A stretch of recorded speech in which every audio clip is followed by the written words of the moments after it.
69 minutesမှာ white land ရတဲ့ chance ကတော့ဘောလုံးပြန်ကန်လာပြီး striker တစ်ယောက်သူနဲ့နေရာချင်းတော့လဲလိုက်ချင်တယ်လို့ပြောချင်တယ်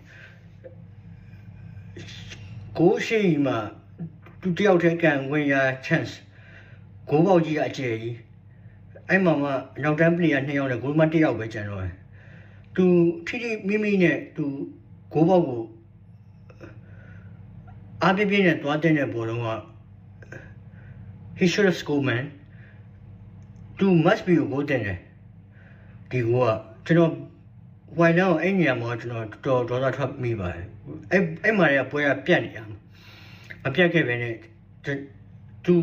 လောကလကားဖြစ်ခဲ့ waste ဖြစ်ခဲ့ကျွန်တော်တို့အတင်းကအများကြီးဒီလို waste နေပဲကျွန်တော်နိုင်တဲ့ပွဲနဲ့မနိုင်ခဲ့ဘူးကျွန်တော်ရေးမှာလည်းဒီလိုဝိုင်